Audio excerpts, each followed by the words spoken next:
The Deep Talk with Mr. Henry.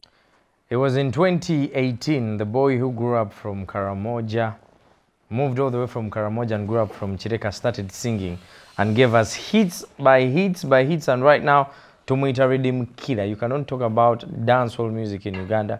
But interestingly, namanya gege nyini sigamanyi manyiga naga stage.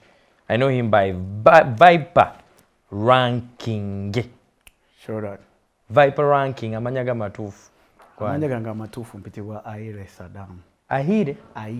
Aire. Yeah, Saddam. Aire is the first time I'm hearing the name Aire. Yeah. At your side, Karamoja. Yeah, that's it. Aire Saddam. Yeah. How does Aire Saddam become Vyper Ranking? That was in 2017 before getting the management. It wasn't in 2017. It was back when I was still in school. So I used to call myself Vyper Ranks. One of my friends called Ricky. He's the one who used to call me Ranking. And then I had Shaba Ranking changing to Ranking. Yeah, yes. Yeah, that's Shaba Ranks changed. He became Ranking. He became Ranking. Ranks. Ranking. He was Shaba Ranks Ranking. before. Yes, yes. Yes. So I also changed to Vyper Ranking.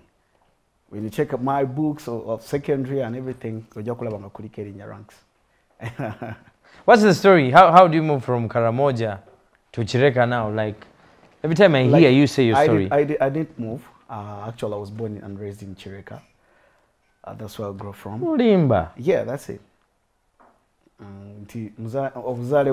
Karamoja. That's where I come from. That is where my family is right. Yeah. Okulira Chireka. N'olulimi sirumanyi. Manyi mukati n'ennyonyo. Chireka kitundu ki? Chireka Kamuli Road. The time I was in Chireka, bali tebanayisaayo kkubo. Nze nakulira way back, I think I'm talking about 2003, 4. Wow. Just in Ganchala, kkubo lyali telinayitawo. But you said Kamuli Road. Yeah, that's it. How does now the boy in Chireka venture into music? Like kyekyakuwaliriza ogenda mu ndongo? Actually, my goal wasn't being a musician or an artist. Like I loved music. I used to cram other people's music. Nali nkwata nyo music w'abantu abalala. Kuvira ddala mu primary from way back when I was in Kamuli CU. That is still Kamuli Road. Yes, when again mu primary. So nakwata nyimba and I was very very young. Nazuwa nikiranga n'abaana ne bangulirangayo ku byokulya. So ng'oli ayagala okukwata kakayimba. Nezanga kivuga bwentyo paka ne mu secondary nakayima ne manka uliddemu emirundi 2-3 nga manka kutte konna so nasoka ninkwate nyimba eziri loke ezawano wentuuka mu secondary nintandika okwagala ennyimba ez'oluzungu, that is hip hop and R&B. Omanyi muneka hip hop katonotono ne R&B nga nzaagala nnyo. Then waliwo Wabangitenga wave mu Chireka. In Chireka, like ennono ya Chireka ya dancehall. Botunu ya bayimbi bonna badde bava Chireka, bayimbi bonna bakola dancehall. That is CY na Lukalala, These Nuts Galiwango, wasajja waliwo bangi nnyo, waliwo Why Kibenda so a dancehall naye wa Chireka? Naye wa Chireka. Yes. Gundi. I was talking about dancehall. N'abantu benalinda bako. Why Kibenda by the way na mulaba maso nnyo. Oba Chireka mwesibako nga si we Chireka. No. He's from Chireka ne wake wawe manyiwo. Yeah. So like enone yalinga ya dancehall. Nature nalabanganya babasajja nga bakuba freestyles bichi mukulu wange yasinga okunjagaza dancehall. Ekisooka. Your own brother. Yali ababeera munnyo. Yes. My big bro is called Hussein. Yababeeranga mu nnyo. Naye yete yayimba professional. Yeah, yajjanga ngayogera ebigambo bya patwa jukira ebiseera ebyo Bobby Wine yakubanga introduction is. Yes, satisfaction I got me lady. Mama wabana this is the remix. Sure nga binyumiranga ngamba like ategeeza ki. So nayagala nnyo okumanya ngenda njagala naddala olulimi olwa patwa nitandika okuwuliriza abasajja wa Kid Foxy nkuwulizanga nnyo Peter Miles. Bobby Wine ebiseera bate yali akuba nnyo dancehall nnyo. Yes, ebiseera byakwatagana wamu ne ba Wahu, ebiseera byakwateganyamu ne ba Red Sun, bani abo ojja kuwulira nti yali akubira ddala dancehall oli n'abantu abali mu Firebase basizamani ne Chameleone bona like nitandika okwagala dancehall. Awo ine emyaka emeka? I can't remember by that time. Yes, so najja ntandika okwagala like style mpola mpola bwe ntuuka like in senior 2 waliwo mukulu wange lwe yajja ne ka pamphlet nga kasomesa oyo patwa so yali akakwese nenkagwako wansi wakafaliso nenkakwata nengenda kuba by that time nali nsika chapati because chapati ze zanzi za kusomero yes osika chapati yes like it was a side hustle for you osika chapati bogata tuition oba mama ne tata bagamba genda osike chapati nze mukadde wange yakoma okungulira engato n'ebitabo mu P4 oba P3 like twakulira waka mu maka ag'ekinaku because I remember wale twabeeranga obayitangawe wagavobe wa bulo like buyumba nga buli obuyumba bwa fo nga nekuba wetonya balina tubika akaveera mukadde nga muli ekiku bro ebyaddala yes abantu bekireka bamanyiwo mama wange yali akolera ku kkubo ngasika byennyanja so like it's a big we were a big family naye nga abavubuka buli avubukamuko nga avaawe waka yes so kati idea ya chapati ogijjawo nze nali close nnyo ne mama like mama yanjigiriza emirimu mingi okusika sumbusa biki kati nasigala muyambangako ku mudaala awo era we namala primary like senior 1 first term sagenda kusomero because of the school fees na biki ngobusobozi tewali so nze kyenakola mwaka kaseera waliwo ebiseera ebyo baali babayita ba Umar Brothers baali bavuddeyo Busoga nga balina business nene nnyo so I went and joined them nga mbayambako kolako ku mirimu nentandika ate okuventuring into that chapati business so that's how I started like that chapati business era mwe nafuna sente zanzi za kusomero that is second term in the third week chapati omuno mulimu sente era don't be surprised Vyper wakolayo nga ka Vyper foods nga ka chapati so kati you juggle between working ng'omuvubuka chapati then n'endongo like endongo just wali tonabeera serious endongo nali sinaba kubeera nti ngenda beera artist era nawe najjanga ku ssomero nga ne mulimu n'abayimbi naye nga wenzija bagamba omusajja wuyazze nga batya basirika so nature nali nyimba za conscience ezo enyimba za vibes cartel naye nga conscience like abana ko basinga okummanyira era nga abana bampita conscience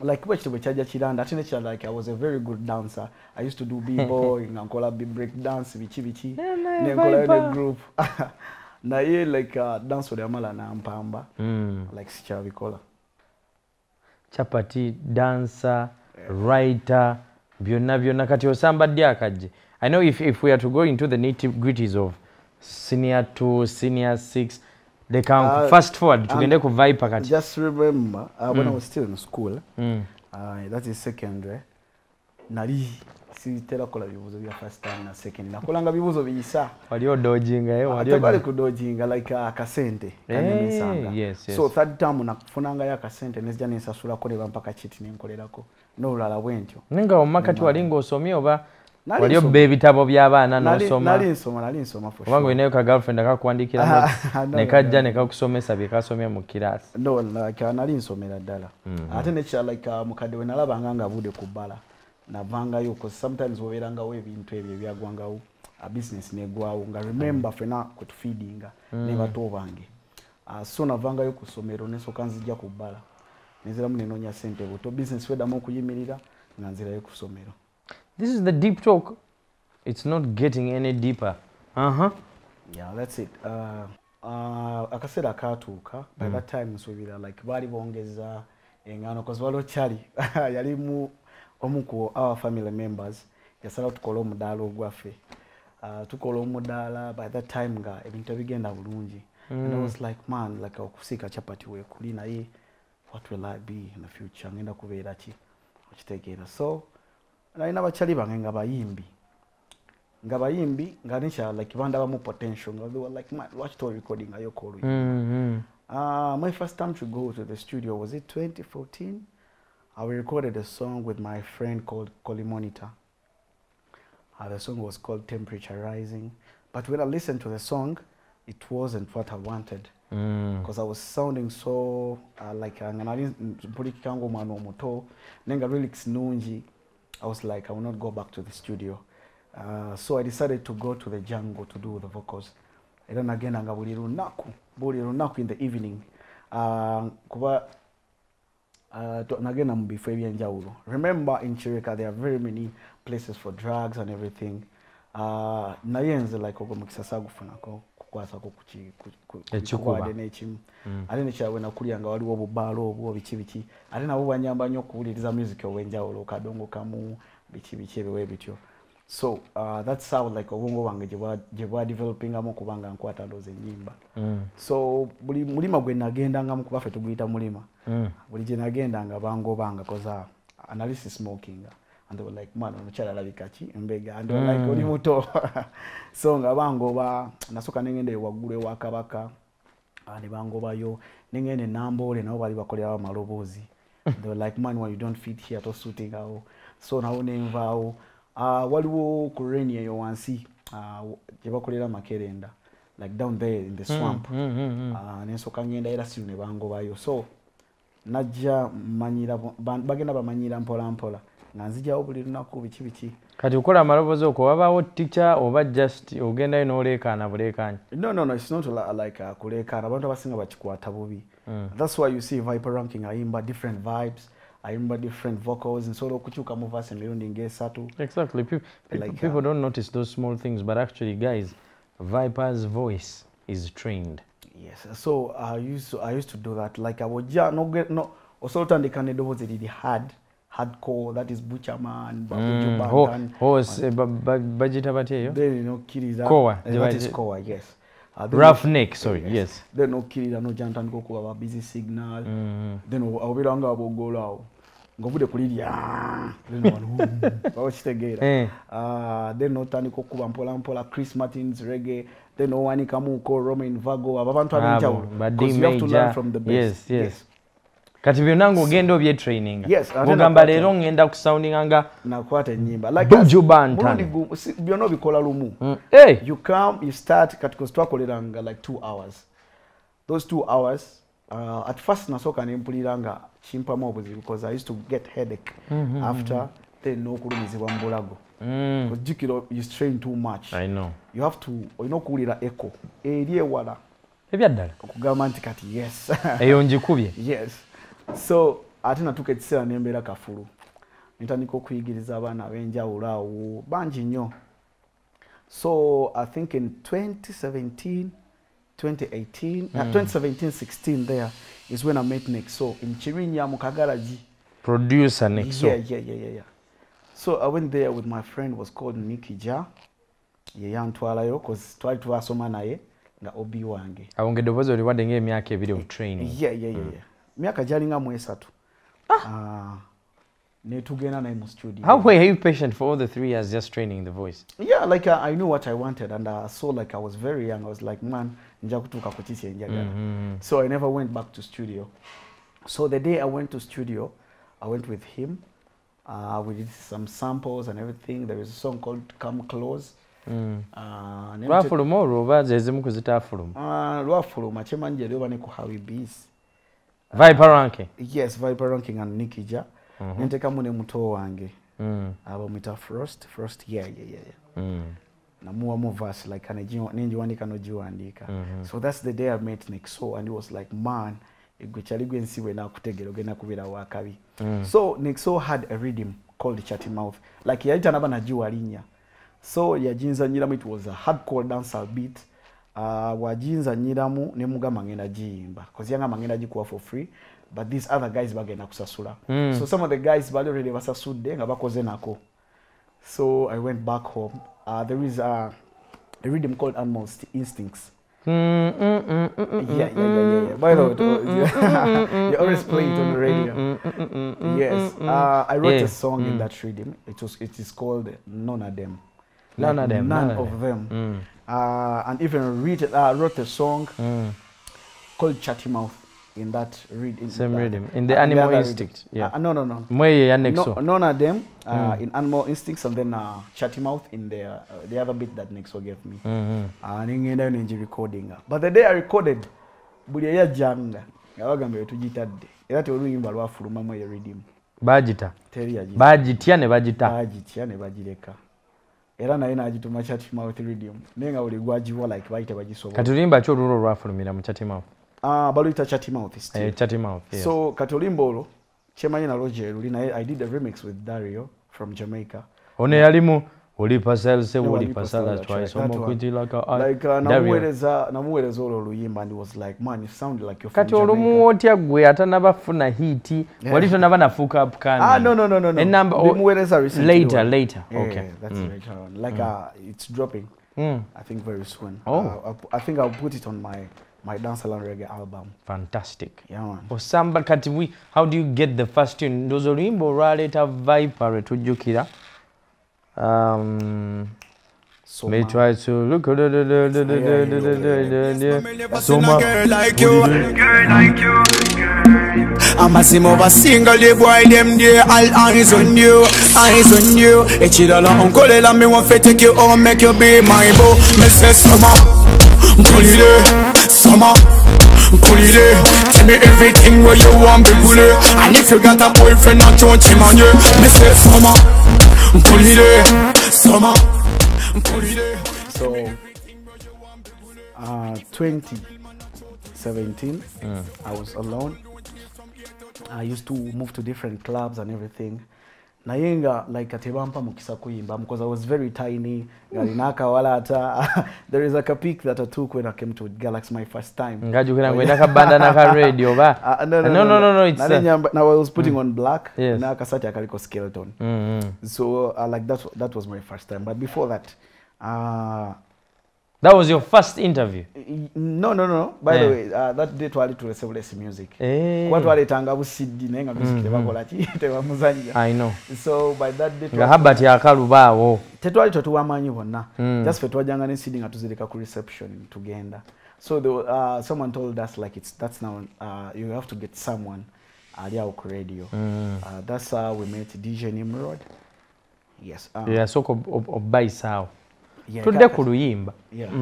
Kati oluyimba nkolezo nona dem ngentambula mu clubs ezenjawulo.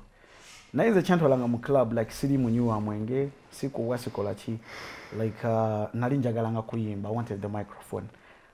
Unfortunately where I come from that is in Chireka and everyone who is on the door knows you, they know your family and everything. They were like man genda toja kusobola okitegeera.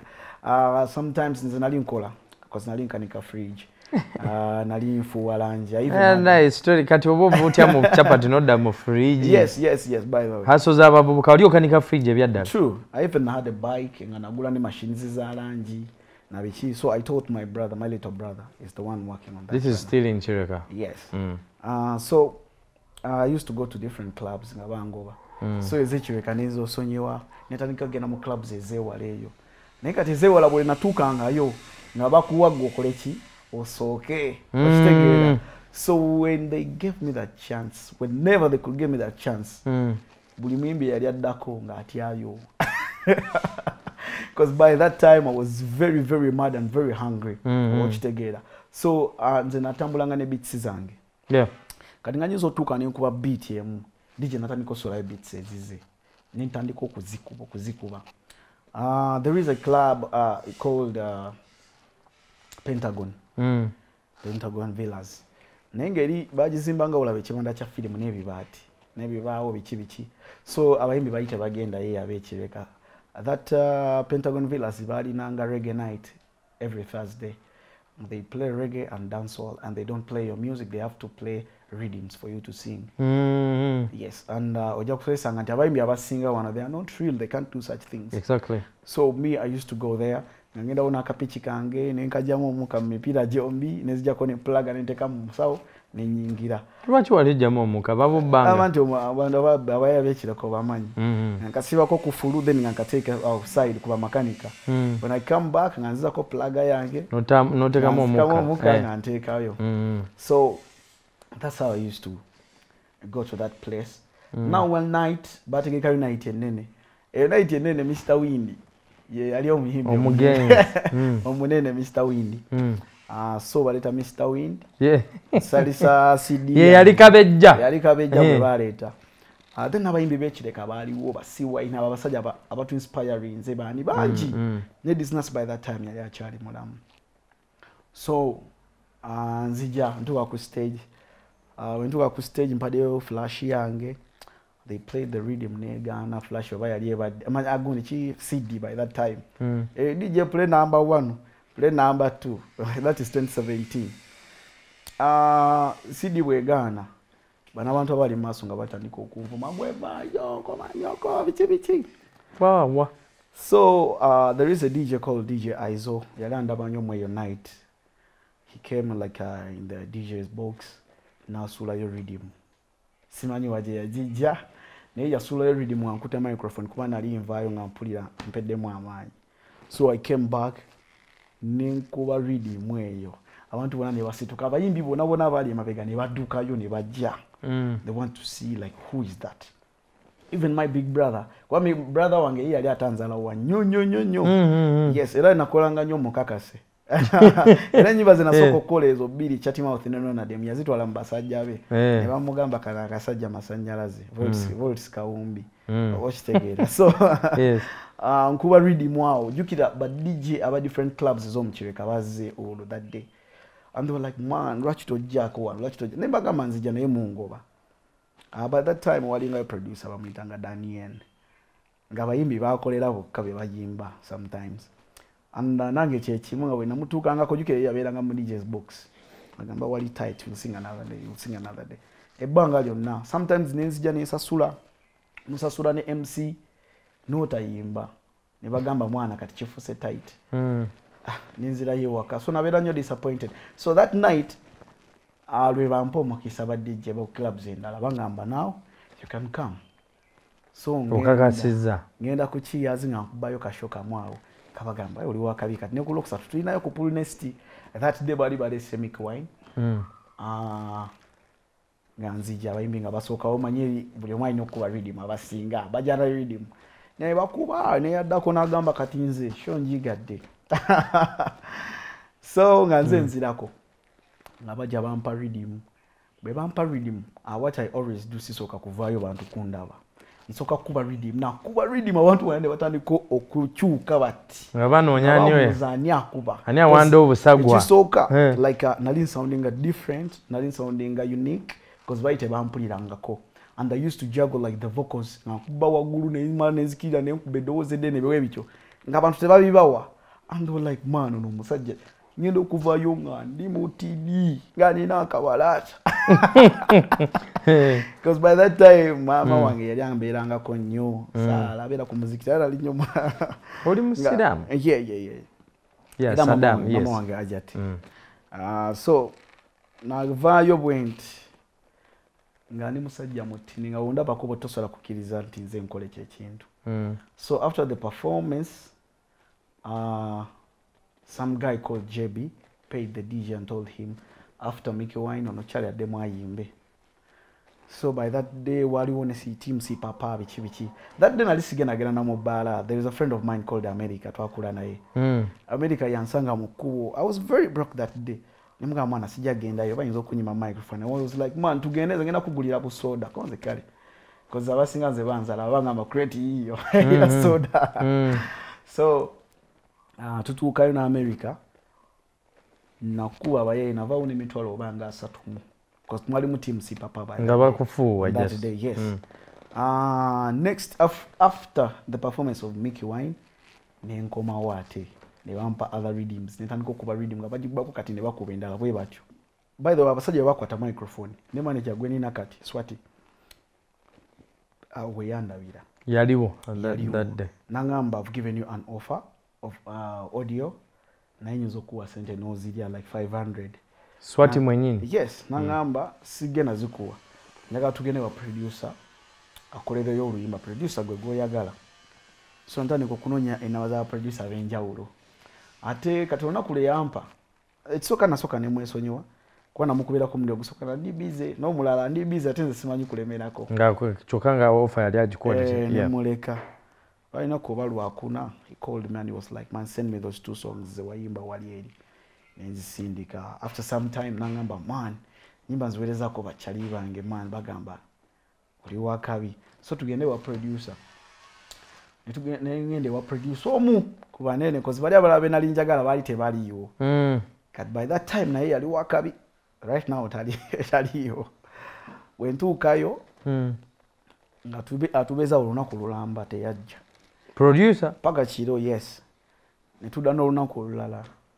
Ne tubeera wera paka olunaku lulamba teyajja. N'olulala kati olulala olwo yajja. It was like ani abadde ankubira lwaki munkubira essimu oba nje bayo mugitwala. Producer choyo. Mugere erinnya oli ku deep talk. Yali Digibawa. Digibawa. Yeah. Wow. Yeah. Era we twajja bwe tuti we yatandika okuba engoma kati ninyo nagamba chali gwe jango recording bano nagenda ali mukwenywera kabbi yake nagenda natulekamu. So nature like he couldn't give me a chance like to talk with him about to bond. You know, music is all about like exactly. We first have to connect as you are like the producer no muyimbi. So he never gave me that chance. Ine mfulumayo. Kati yote wakolerayo luyimba. Ero luyimba like analutu alaba producer kuba namugamba oluyimba musajja be yakoze sibikola ki sibitegera. Yeah. Mugamba naye ni producer wange. Naye ajja kukola ki ajja kusobola. So by that time next year yali avuddeyo. Ekibinya ngaze makindi. Ebiseera bye yali akola ne Zuwe Records. Nga mwali mungamu oba abayimbi abenjawulo awo ba Dr. Bitone baani. So ngende wa Nexo. Onakulo tugende wa Nexo is the day I wrote Soma. Kati manager Soma tulide. Because manager yaita tayali manager wange yangamba I'll be helping you. Paka onafuna manager. Okitegeera so tuba tugenda ne mugana ina wandisa akayimbe ekiro. Tugende producer soka kubaako ajja kuba kali olunaku olulala. Ke wali otandikide wabbawo. Yes. Era kakayimba kakyali nako sinakata. Okay. Yes, ngantuukayo nga nkola Soma. After doing that song yagamba, man, ngoyimba bulungi like music wa kabi. Nambuza kati video genda kola otya. Nemugamba nja kweyiya. Oyani akubuza manager? Yes. Nemugamba nja kweyiya mpola mpola. So one day try to zokuchi mulimba after mixing and mastering. Nabuza Nexo how much like is a good video. Mutandiko contacting our different directors. By the time Ziga ali awera okumpi. So netugende wa Ziga. Ziga kulia introduction bwati. Nakwata musawo naja emitwale ebiri agiwo muyimbi. Kati zakakasera nalisifana na bayimbi ngawe nkugambi. Alika sajja kati ninga linaka wala ata there is my personal manager called Daz. Choyo nalina yenga sinana kufuna management. Kati ngaba muhwa sente. Baloza ye muyimbi. Bamugamba muyimbi siyo yo muyimbi yono. Nagamba yono muyimbi ntiye. So ngatukanya kucha video, ngatumala kukanya kucha video. Nagamba omuyimbi tugenda mu emyezi 3. Asuka akoze ku video. Olimba like rukulu nnyo kuye. Engeri jafana namu na bikini. First bakwambaza wig. Twogera kusoma. Twogera kusoma. Actually I've watched that video wali utaddeko kabandana ka red. Nedi wali toina mvidi. That was my first time okusala ekimeme ya because nze nali nsala ka maroon. Ene waina koneka ngaka mohawk. Yes. So that was the first song. That's the story of the first song. Yeah. Katolo luyimba wendufunira Soma. Ndukoze lubajja mu kireka balula bagamba ono chali alogera wa. Ngalufuse ekizibu. Luyimba lufuse ekiranga batandika. Nga radio ne TV zirukuba. Nga batandisoduza nya. Jukira abana bo mu kireka abasinga ba releasing music ne bamugabira ko Bluetooth. Asooke no wansi. Ngata nabakulanda. Tebasobola mutu wala like ku TV na radio. They never get that idea. Babiro babatia is like Is this still the same thing in Chireka? Yeah, I think so. Because 20 bade nabayimbe banje. Story mpamvu nyo is the deep talk with Vibe Rhythm Killer. Badengenda kuita Vibes Cartel. I don't know why Vibes Cartel was in my mind. His name is Vyper Ranking. We're going to take a quick break. When we come back, we talk about exactly now how he becomes the star that he is and the challenges he faced. Because there is no journey to sort of talk about to sing. I want to believe there are some challenges. Very many. Stick around. It's the Deep Talk. My name is Mr. Henry Tovao.